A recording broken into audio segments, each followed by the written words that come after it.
Capítulo 19. Parar el mundo. Al día siguiente, apenas desperté, me puse a interrogar a don Juan. Estaba cortando leña atrás de su casa, pero don Genaro no se veía por ningún lado. Dijo que no había nada de qué hablar. Señalé que yo había logrado conservar la calma y había observado a don Genaro nadar en el piso sin querer ni pedir explicación alguna, pero mi contestación no me había ayudado a entender lo que pasaba. Luego, tras la desaparición del coche, me encerré automáticamente en la búsqueda de una explicación lógica, pero eso tampoco me ayudó.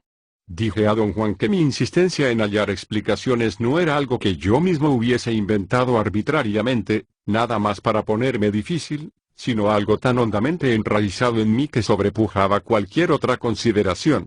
Es como una enfermedad, dije. No hay enfermedades, repuso don Juan con toda calma. Solo hay idioteces. Y tú te haces el idiota al tratar de explicarlo todo. Las explicaciones ya no son necesarias en tu caso. Insistí en que solo me era posible funcionar bajo condiciones de orden y comprensión. Le recordé que yo había cambiado radicalmente mi personalidad durante el tiempo de nuestra relación, y que la condición que hizo posible tal cambio fue que pude explicarme las razones detrás de él. Don Juan rió suavemente. Estuvo callado largo rato. Eres muy listo, dijo por fin. Regresas a donde siempre has estado. Pero esta vez se te acabó el juego. No tienes a dónde regresar. Ya no voy a explicarte nada. Lo que Genaro te hizo ayer se lo hizo a tu cuerpo, entonces, que tu cuerpo decida qué es qué. El tono de don Juan era amistoso, pero inusitadamente despegado, y eso me hizo sentir una soledad avasallante. Expresé mis sentimientos de tristeza. Él sonrió. Sus dedos apretaron suavemente la parte superior de mi mano. Los dos somos seres que van a morir, dijo con suavidad. Ya no hay más tiempo para lo que hacíamos antes. Ahora debes emplear todo el no hacer que te he enseñado, y parar el mundo. Volvió a apretarme la mano. Su contacto era firme y amigable, reafirmaba su preocupación y su afecto por mí, y al mismo tiempo me daba la impresión de un propósito inflexible. Este es mi gesto que tengo contigo, dijo, prolongando un instante el apretón de mano. Ahora debes irte solo a esas montañas, amiga, señaló con la barbilla la distante cordillera hacia el sureste. Dijo que yo debía permanecer allí hasta que mi cuerpo me dijera que ya era bastante, y luego volver a su casa. No quería que yo dijese nada ni esperase más tiempo, y me lo hizo saber empujándome con gentileza en dirección del coche. ¿Qué debo hacer allí?, pregunté. En vez de responder me miró, meneando la cabeza. Ya estuvo bueno, dijo al fin. Luego señaló con el dedo hacia el sureste. Ándale, dijo, cortante. Fui hacia el sur y luego hacia el este, siguiendo los caminos que siempre había tomado al viajar con don Juan. Estacioné el coche cerca del sitio donde la brecha terminaba, y luego seguí un sendero conocido hasta llegar a una alta meseta. No tenía idea de qué hacer allí. Empecé a pasearme, buscando un sitio de reposo. De pronto advertí un pequeño espacio a mi izquierda. La composición química del suelo parecía ser distinta en dicho sitio, pero cuando enfoqué allí los ojos no vi nada que explicase la diferencia. Parado a corta distancia, traté de sentir, como don Juan me recomendaba siempre. Quedé inmóvil cosa de una hora. Mis pensamientos empezaron a disminuir gradualmente, hasta que ya no hablaba conmigo mismo. Tuve entonces una sensación de molestia. Parecía confinada a mi estómago y se agudizaba cuando yo enfrentaba el sitio en cuestión. Me repelía y me sentí impelido a apartarme de él.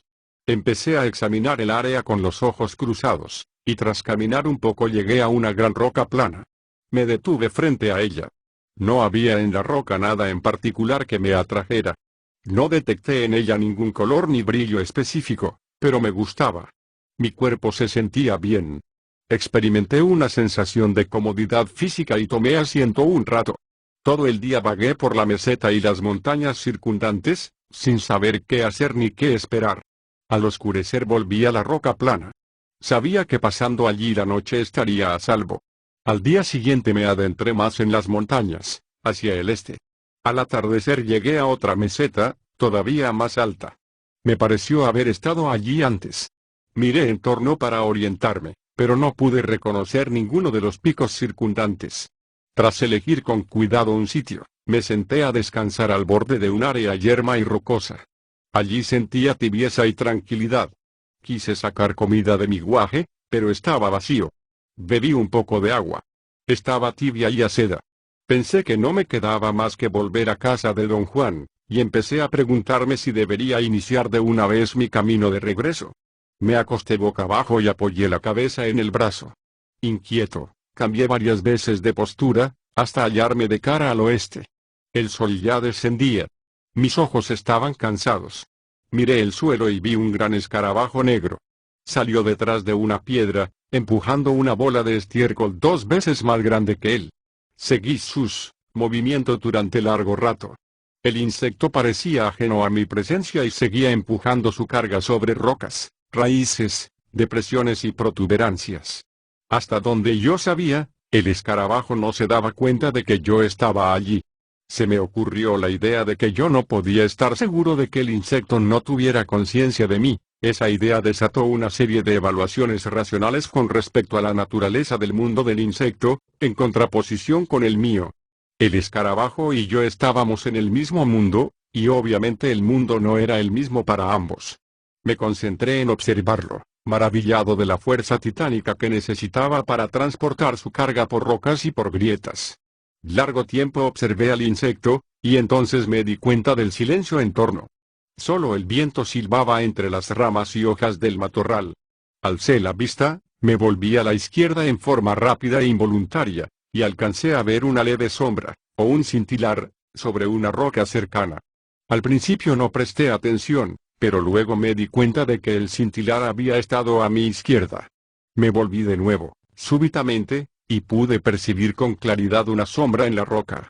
Tuve la extraña sensación de que la sombra se deslizó inmediatamente al suelo y la tierra la absorbió como un secante chupa una mancha de tinta. Un escalofrío recorrió mi espalda. Por mi mente cruzó la idea de que la muerte nos observaba a mí y al escarabajo. Busqué de nuevo al insecto, pero no pude hallarlo. Pensé que debía haber llegado a su destino y arrojado su carga a un agujero. Apoyé el rostro contra una roca lisa. El escarabajo surgió de un hoyo profundo y se detuvo a pocos centímetros de mi cara. Parecía mirarme, y por un instante sentí que cobraba conciencia de mi presencia, tal vez como yo advertía la presencia de mi muerte. Experimenté un estremecimiento. El escarabajo y yo no éramos tan distintos, después de todo. La muerte, como una sombra, nos acechaba a ambos detrás del peñasco. Tuve un extraordinario momento de júbilo. El escarabajo y yo estábamos a la par. Ninguno era mejor que el otro. Nuestra muerte nos igualaba. Mi júbilo y mi alegría fueron tan grandes que eché a llorar. Don Juan tenía razón. Siempre había tenido razón. Yo vivía en un mundo lleno de misterio y, como todos los demás, era un ser lleno de misterio, y sin embargo no tenía más importancia que un escarabajo. Me sequé los ojos y, al frotarlos con el dorso de la mano, vi un hombre, o algo con figura humana. Se hallaba a mi derecha, a unos 50 metros de distancia. Me senté, erguido, y me esforcé por mirar. El sol estaba casi en el horizonte y su resplandor amarillo me impedía tener una visión clara.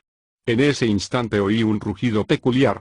Era como el sonido de un distante aeroplano a reacción. Cuando me concentré en él, el rugido aumentó hasta ser un agudo zumbar metálico, y luego, suavizándose, se volvió un sonido hipnótico, melodioso. La melodía era como la vibración de una corriente eléctrica. La imagen que acudió a mi mente fue la de que 2 esferas electrizadas se unían, o 2 bloques cúbicos de metal eléctrico se frotaban entre sí y, al estar perfectamente nivelados el uno con el otro, se detenían con un golpe. Nuevamente me esforcé por ver si podía distinguir a la persona que parecía esconderse de mí, pero no detecté sino una forma oscura contra los arbustos. Puse las manos sobre los ojos formando una visera. En ese instante cambió el brillo del sol y advertí que solo veía una ilusión óptica, un juego de sombras y follaje. Aparté los ojos y vi un coyote que cruzaba el campo en trote calmoso. Estaba cerca del sitio donde yo creía haber visto al hombre. Recorrió unos 50 metros en dirección sur y luego se detuvo, dio la vuelta y empezó a caminar hacia mí. Di unos gritos para asustarlo, pero siguió acercándose. Tuve un momento de aprensión. Pensé que tal vez estaba rabioso y hasta se me ocurrió juntar piedras para defenderme en caso de un ataque. Cuando el animal estuvo a 3 o 4 metros de distancia, noté que no se hallaba agitado en forma alguna, al contrario, parecía tranquilo y sin temores. Amainó su paso, deteniéndose a 1 metro o metro y medio de mí. Nos miramos, y el coyote se acercó más aún. Sus ojos pardos eran amistosos y límpidos. Me senté en las rocas y el coyote se detuvo, casi tocándome. Yo estaba atónito. Jamás había visto tan de cerca a un coyote salvaje, y lo único que se me ocurrió entonces fue hablarle. Lo hice como si hablara con un perro amistoso. Y entonces me pareció que el coyote me respondía. Tuve una absoluta certeza de que había dicho algo. Me sentí confuso, pero no hubo tiempo de ponderar mis sentimientos, porque el coyote volvió a hablar. No era que el animal pronunciase palabras como las que suelo escuchar en voces humanas, más bien yo sentía que estaba hablando. Pero no era tampoco la sensación que uno tiene cuando una mascota parece comunicarse con su amo. El coyote en verdad decía algo, transmitía un pensamiento y esa comunicación se producía a través de algo muy similar a una frase. Yo había dicho, ¿cómo estás, coyotito? Y creí oír que el animal respondía, muy bien, ¿y tú? Luego el coyote repitió la frase y yo me levanté de un salto. El animal no hizo un solo movimiento. Ni siquiera lo alarmó mi repentino brinco. Sus ojos seguían claros y amigables. Se echó y, ladeando la cabeza, preguntó, ¿por qué tienes miedo? Me senté frente a él y llevé a cabo la conversación más extraña que jamás había tenido. Finalmente, me preguntó qué hacía yo allí y le dije que había venido a parar el mundo. El coyote dijo qué bueno. Y entonces me di cuenta de que era un coyote bilingüe. Los sustantivos y verbos de sus frases eran en inglés, pero las conjunciones y exclamaciones eran en español. Cruzó por mi mente la idea de que me hallaba en presencia de un coyote chicano. Eché a reír ante lo absurdo de todo eso, y reí tanto que casi me puse histérico. Entonces, la imposibilidad de lo que estaba pasando me golpeó de lleno y mi mente se tambaleó. El coyote se incorporó y nuestros ojos se encontraron. Miré los suyos fijamente. Sentí que me jalaban, y de pronto el animal se hizo iridiscente, empezó a resplandecer. Era como si mi mente reprodujese la memoria de otro suceso que había tenido lugar 10 años antes, cuando, bajo la influencia del peyote, presencié la metamorfosis de un perro común en un inolvidable ser de iridiscencia. Era como si el coyote hubiera provocado el recuerdo, y la imagen de aquel suceso anterior, invocada, se superpusiera a la forma del coyote. El coyote era un ser fluido, líquido, luminoso. Su luminosidad deslumbraba. Quise proteger mis ojos cubriéndolos con las manos, pero no podía moverme. El ser luminoso me tocó en alguna parte indefinida de mí mismo y mi cuerpo experimentó una tibieza y un bienestar indescriptibles, tan exquisitos que el toque parecía haberme hecho estallar. Me transfiguré. No podía sentir los pies, ni las piernas, ni parte alguna de mi cuerpo, pero algo me sostenía erecto. No tengo idea de cuánto tiempo permanecí en esa posición. Mientras tanto, el coyote luminoso y el monte donde me hallaba se disolvieron. No había ideas ni sentimientos. Todo se había desconectado y yo flotaba libremente. De súbito, sentí que mi cuerpo era golpeado, y luego envuelto por algo que me encendía. Tomé conciencia entonces de que el sol brillaba sobre mí. Yo distinguía vagamente una cordillera distante hacia el occidente. El sol casi se ocultaba en el horizonte. Yo lo miraba de frente, y entonces vi las líneas del mundo. Percibí en verdad una extraordinaria profusión de líneas blancas, fluorescentes, que se entrecruzaban en todo mi alrededor. Por un momento pensé que tal vez se trataba del sol refractado por mis pestañas. Parpadeé y volví a mirar. Las líneas eran constantes, y se superponían a todo cuanto había en torno, o lo atravesaban. Me di vuelta y examiné un mundo insólitamente nuevo. Las líneas eran visibles y constantes aunque yo no diera la cara al sol. Me quedé allí en estado de éxtasis, durante lo que pareció un tiempo interminable. Todo debe haber durado solo unos minutos, acaso únicamente el tiempo que el sol brilló antes de llegar al horizonte, pero para mí fue la eternidad. Sentía que algo tibio y confortante brotaba del mundo y de mi propio cuerpo. Supe haber descubierto un secreto. Era tan sencillo. Experimentaba un torrente desconocido de sentimientos. Nunca en toda mi vida había tenido tal euforia divina, tal paz, tan amplio alcance, y sin embargo no me era posible traducir el secreto a palabras, ni siquiera a pensamientos, pero mi cuerpo lo conocía. Luego me dormí o me desmayé. Cuando volví a cobrar conciencia de mí, yacía sobre las rocas. Me puse de pie. El mundo era como yo siempre lo había visto. Estaba oscureciendo, y automáticamente inicié el regreso hacia mi coche. Don Juan estaba solo en la casa cuando llegué a la mañana siguiente. Le pregunté por don Genaro y dijo que andaba por allí, haciendo un mandado. Inmediatamente empecé a narrarle las extraordinarias experiencias que tuve. Escuchó con obvio interés. Sencillamente has parado el mundo, comentó cuando hube terminado mi recuento. Quedamos un rato en silencio y luego don Juan dijo que yo debía dar las gracias a don Genaro por ayudarme. Parecía inusitadamente contento conmigo. Me palmeó la espalda repetidas veces, chasqueando la lengua. Pero es inconcebible que un coyote hable, dije. Eso no fue hablar, repuso don Juan. ¿Qué era entonces? Tu cuerpo entendió por vez primera. Pero fallaste de reconocer que, por principio de cuentas, no era un coyote, y que ciertamente no hablaba como hablamos tú y yo. Pero el coyote de veras hablaba, don Juan. Mira quién es ahora el que dice idioteces. Después de tantos años de aprendizaje, deberías tener más conocimiento. Ayer paraste el mundo, y a lo mejor hasta viste. Un ser mágico te dijo algo, y tu cuerpo fue capaz de entenderlo porque el mundo se había derrumbado. El mundo era como es hoy, don Juan. No. Hoy los coyotes no te dicen nada, ni puedes ver las líneas del mundo. Ayer hiciste todo eso simplemente porque algo se paró dentro de ti. ¿Qué cosa fue? Lo que se paró ayer dentro de ti fue lo que la gente te ha estado diciendo que es el mundo. Verás, desde que nacemos la gente nos dice que el mundo es así, asá, y naturalmente no nos queda otro remedio que ver el mundo en la forma en que la gente nos ha dicho que es. Nos miramos. Ayer el mundo se hizo como los brujos te dicen que es, prosiguió. En ese mundo hablan los coyotes y también los venados, como te dije una vez, y también las víboras de cascabel y los árboles y todos los demás seres vivientes. Pero lo que quiero que aprendas es ver. A lo mejor ahora ya sabes que el ver ocurre solo cuando uno se cuela entre los mundos, el mundo de la gente común y el mundo de los brujos. Ahora estás justito en medio de los dos. Ayer creíste que el coyote te hablaba. Cualquier brujo que no ve creería lo mismo, pero alguien que ve sabe que creer eso es quedarse atorado en el reino de los brujos. De la misma manera, no creer que los coyotes hablan es estar atorado en el reino de la gente común. ¿Quiere usted decir, don Juan, que ni el mundo de la gente común ni el mundo de los brujos son reales? Son mundos reales. Pueden actuar sobre ti. Por ejemplo, podrías haberle preguntado a este coyote cualquier cosa que quisieras saber, y él se habría obligado a responderte. Lo único triste es que los coyotes no son de fiar. Son embusteros.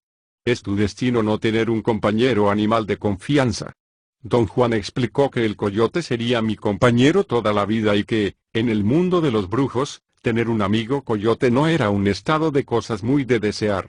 Dijo que habría sido ideal que yo hablara con una serpiente de cascabel, pues son compañeras estupendas. Yo en tu lugar, añadió, jamás me fiaría de un coyote. Pero tú eres distinto y a lo mejor hasta te haces brujo coyote. ¿Qué es en un brujo coyote? Uno que saca muchas cosas de sus hermanos coyotes. Quise seguir haciendo preguntas, pero me detuvo con un gesto. ¿Has visto las líneas del mundo?, dijo. ¿Has visto un ser luminoso? Ya casi estás listo para encontrarte con el aliado. Por supuesto, sabes que el hombre a quien viste en el matorral era el aliado. Oíste su rugido como el sonar de un avión de chorro. Te estará esperando a la orilla de un llano al que yo mismo te llevaré. Guardamos silencio largo rato. Don Juan tenía las manos entrelazadas por encima del estómago. Sus pulgares se movían casi imperceptiblemente. También Genaro tendrá que ir con nosotros a ese valle, dijo de pronto. Es el que te ha ayudado a parar el mundo. Don Juan me miró con ojos penetrantes. Voy a decirte una cosa más, dijo, y rió. Ya realmente no importa. El otro día, Genaro nunca movió tu carro del mundo de la gente común. Nada más te forzó a mirar el mundo como los brujos, y tu coche no estaba en ese mundo. Genaro quiso ablandar tu certeza. Sus payasadas hablaron a tu cuerpo acerca de lo absurdo que es tratar de entenderlo todo. Y cuando voló su papalote casi viste. Hallaste tu coche y estabas en los dos mundos. La razón de que casi se nos reventaran las tripas de tanto reír fue que tú de veras pensabas que nos estabas trayendo de donde creíste hallar tu coche. Pero como me forzó a ver el mundo como los brujos. Yo estaba con él. Los dos conocemos ese mundo ya conociéndolo, lo único que se necesita para producirlo es usar ese otro anillo de poder que te he dicho que los brujos tienen. Genaro puede hacerlo con la misma facilidad con la que mueve los dedos. Te tuvo ocupado volteando piedras para distraer tus pensamientos y permitir que tu cuerpo viera. Le dije que los sucesos de los 3 últimos días habían causado algún daño irreparable a mi idea del mundo. Dije que, durante los 10 años que llevaba de verlo, jamás había experimentado una sacudida tal, ni siquiera las veces que ingerí plantas psicotrópicas. Las plantas de poder son solo una ayuda, dijo don Juan. Lo de verdad es cuando el cuerpo se da cuenta de que puede ver. Solo entonces somos capaces de saber que el mundo que contemplamos cada día no es nada más que una descripción. Mi intención ha sido mostrarte eso. Desgraciadamente, te queda muy poco tiempo antes de que el aliado te salga al paso. ¿Tiene que salirme al paso? No hay manera de evitarlo. Para ver hay que aprender la forma en que los brujos miran el mundo, por eso hay que llamar al aliado, y una vez que se le llama, viene. ¿No podía usted enseñarme a ver sin llamar al aliado? No. Para ver hay que aprender a mirar el mundo en alguna otra forma, y la única otra forma que conozco es la del brujo.